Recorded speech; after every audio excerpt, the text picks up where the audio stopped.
Contre, adopté. Article additionnel. Le 689 ne me semble pas défendu. Le 691 non plus.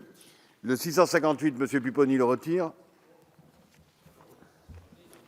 Je suis intervenu en commission sur le problème du FSRIF. Ce qui est proposé dans le PLF, c'est que le FSRIF, le fameux Fonds régional d'Île-de-France, n'augmente pas. On prend acte.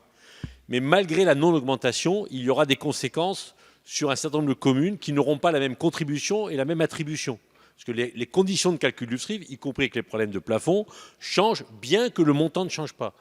Donc, et certaines communes, je prends l'exemple de la ville de Paris par exemple, paiera 10 millions d'euros de plus de FSRIF en 2017, bien que le FSRIF n'augmente pas. Donc moi j'ai demandé des simulations, et dans le doute, quitte à avoir une contribution de celle de la ville de Paris augmentée, autant augmenter le FSRIF. Parce que ça serait absurde qu'une commune voit son montant de FSRIF augmenter si ça ne bénéficie pas aux communes les plus pauvres de la région Île-de-France. Donc moi j'ai demandé des simulations depuis la commission, que je n'ai pas eu. Donc voilà, c'est un amendement d'appel que je redépose là pour avoir une position sur le FSRIF et savoir quelles sont les conséquences du FSRIF avec le plafond tel qu'il est posé en 2017. Merci. Alors, Madame la rapporteure.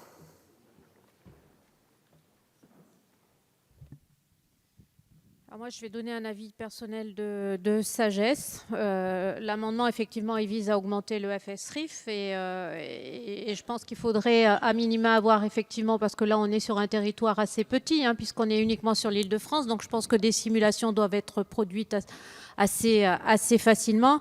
Je voudrais juste faire remarquer à M. Pupponi que pour Paris, cette augmentation n'aura aucun impact pour 2017, puisqu'il y a un plafonnement de l'augmentation de la contribution au SRIF à hauteur de 50% de l'augmentation globale, soit 10 millions d'euros. Donc, il n'y aura pas d'effet sur Paris, ce sera neutre pour Paris, mais ça aura des impacts sur les autres, d'où ma demande.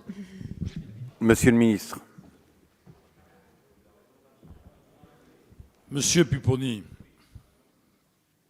c'est vrai que nous n'avons pas fait les simulations, mais vous nous les avez demandées jeudi soir.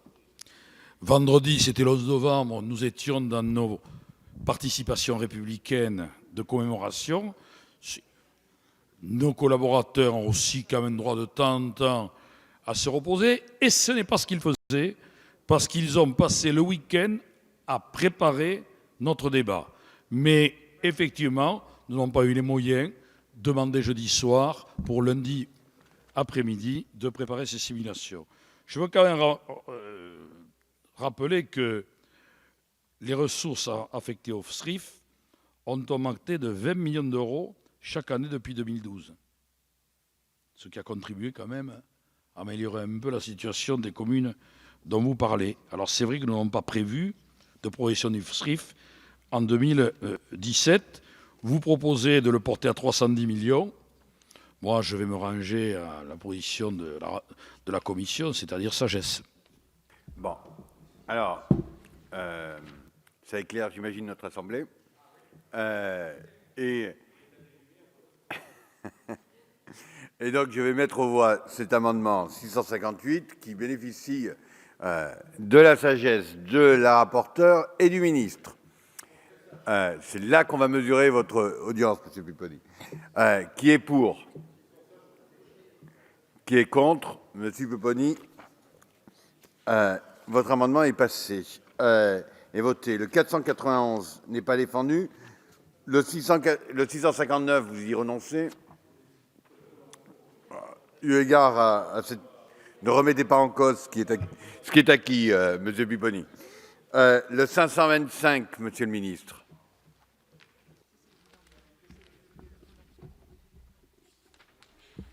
On n'est toujours pas raccourci. Alors, il s'agit de doter les îles communes métropolitaines d'une dotation corrective des charges induites par l'insularité de 4 millions d'euros, répartis au prorata de leur population. Voilà. Alors, permettez, on va donner la parole à notre collègue. Dès que le mot insularité... Les Bretons sont présents. Oui, je vois. Je vous en prie, cher collègue. 3 considérations rapides. Le Premier ministre est venu à Groix, sur cette belle île, un des joyaux du monde. Je vous invite à venir. Le samedi 1er octobre dernier, Emmanuel Valls a annoncé son souhait de voir créer cette nouvelle dotation, dite dotation insulaire. Deuxièmement, quel est l'objectif? Et nous avons bataillé en ce sens depuis des années. C'est de compenser en partie les contraintes liées à l'insularité et en particulier les charges induites par les transports maritimes. Troisièmement, nous avons rédigé l'amendement avec Matignon, avec l'association des îles du Ponant, et cet amendement est soumis par notre ministre et à l'approbation de l'Assemblée nationale. Et quatrièmement et conclusion, nous avons une formule chez nous qui dit « qui voit Groix, voit sa joie ». Je livre cette formule à votre appréciation et je souhaite que cette joie soit partagée au sein de l'hémicycle durant ces prochaines minutes. Merci de votre attention. Merci. Monsieur Leroy. Pardon. Président.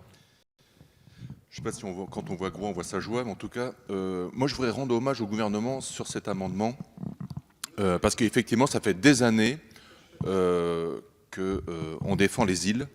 Et effectivement, avec les différentes réformes successives, on voit que les îles comme Ouate, Edic, Belle-Île ont de grandes difficultés à mettre en œuvre un certain nombre de politiques publiques. Et pour donner quelques exemples, pour rejoindre mon collègue Gwendal Rouillard, sur Edic ou Ouate, quand vous faites de la construction, c'est 30% de coûts supplémentaires. Les chiffres sont très précis.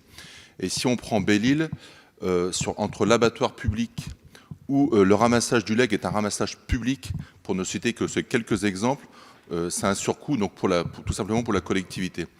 Et également les bailleurs sociaux, lorsqu'ils souhaitent investir sur ces îles, les surcoûts sont entre 25 et 35%. Voilà. Donc on est dans un sujet extrêmement pratique. Et les îles font partie de nos joyaux, font partie de l'attractivité de la France. Donc, en tout cas, on en a grandement besoin et je m'associe vraiment à cet amendement. Merci, Monsieur Leray. Alors, je vais mettre aux voix cet amendement. Madame la rapporteure, oui, vous allez... il sera dit que Monsieur Pupponi retire sa parole. Il sera mentionné dans le procès-verbal que vous étiez présent. L'amendement n'a pu être examiné par la commission. À titre personnel, je vais émettre avec joie un avis favorable, sachant qu'on a déjà voté les crédits tout à l'heure, je vous le rappelle, de 4 millions d'euros nécessaires et que ces crédits-là ne sont pas pris sur l'enveloppe normée, donc avis favorable.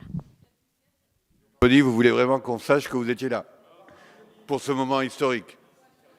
C'est un moment historique concernant l'île, mais juste, quand même, je le dis, ça n'a rien à voir avec l'amendement concerné. On m'a fait retirer l'amendement d'avant. L'amendement d'avant, c'était un engagement du gouvernement d'éviter les effets induits du FPIC en Ile-de-France, qui fait que les villes riches gagnent beaucoup et que les villes pauvres perdent. J'ai repris l'amendement du gouvernement l'année dernière déposé en loi de finances rectificative. Voilà. Donc, je voudrais savoir ce que fait le votre dernière gouvernement intervention de la soirée. Voilà. Merci. Donc, je mets aux voix cet amendement présenté par Monsieur le Ministre, qui est pour, qui est contre.